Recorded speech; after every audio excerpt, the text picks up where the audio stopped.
The Ghost and the Darkness. This was one of my favorite movies as a kid, and probably still is, overall.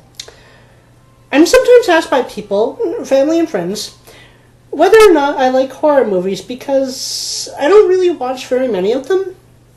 My answer is a two-parter. Yes, I like horror movies and stories, and series, but so few of them find a good balance in their storytelling and handle their suspense well that I end up not liking most of them. And I generally don't go to them with very high expectations, and sadly, I'm usually not impressed. There have been some exceptions. The Lazarus Effect I thought was very good, and it really helped that it was short. Cabin in the Woods was very good, as was The Witch, the 2015 film, which I did not catch in theaters, but I did recently get from Netflix, right before sending it back and getting this movie next.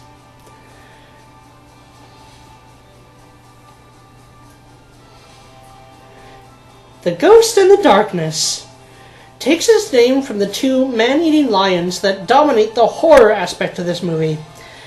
And this film is loosely based on a true story. The Tsavo Man-Eaters were in fact a pair of male maneless lions that ravaged the builders of the Uganda-Mombasa Railway in 1898. Now here's what's curious, because this movie begins by misleading you. The narrator, who appears as a major character named Samuel very early on in the movie, says, "Even the most impossible parts of the story really happened." Now, that's not exactly true. There is some divergence from the actual events, which the real John Henry Patterson, who was both an engineer and a big game hunter in life, and part of the British Army, wrote about in his book, The Man-Eaters of Tsavo. The biggest one by far is the introduction of Michael Likes to Steal a Scene Douglas's character, the professional hunter Charles Remington. He did not exist in real life. That character is entirely fictional. Interestingly, though, he doesn't hurt the story in the context of the film at all.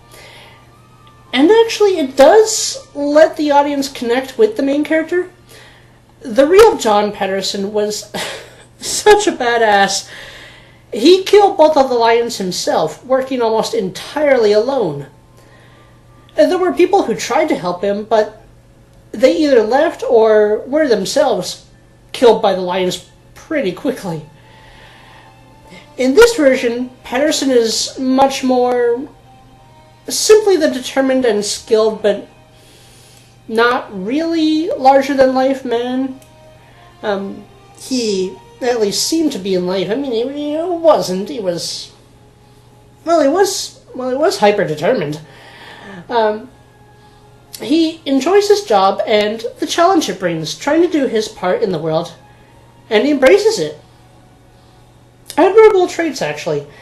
And even though having him in there, having Remington, distorts the story somewhat, he is a very likable character. And he does give some good lessons. It lets you follow Patterson as he's... It lets Patterson have a story arc in this story, even though that does diverge from the real events. But another thing that's really interesting is that the supernatural way the lions continuously evade the hunter's traps and outwit them at what seems to be every single turn did happen in real life. The lions, it was even found, often managed to go around the traps that Patterson set for them almost specifically, and at one time in the movie, so they set a trap in a boxcar, which he did try, and it failed in an even more fantastical way than the movie depicts. In fact, in a lot of ways, the movie is a toned-down version of how terrifying, unbelievable, and unbelievably terrifying the real historical events were. And you don't often get that.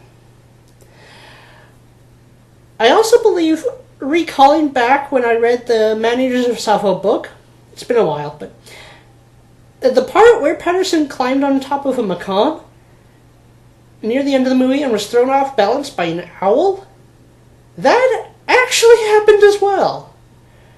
Reality is stranger than fiction sometimes, or strange as fiction.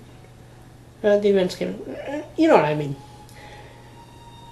The Ghost in the Darkness is an amazing story and an amazing film. It's a horror movie that is also an adventure movie. And it succeeds with flying colors in being both, and you also really don't find that very much. The score matches the tone of both genres perfectly, and I think that's really the best way to recommend this movie.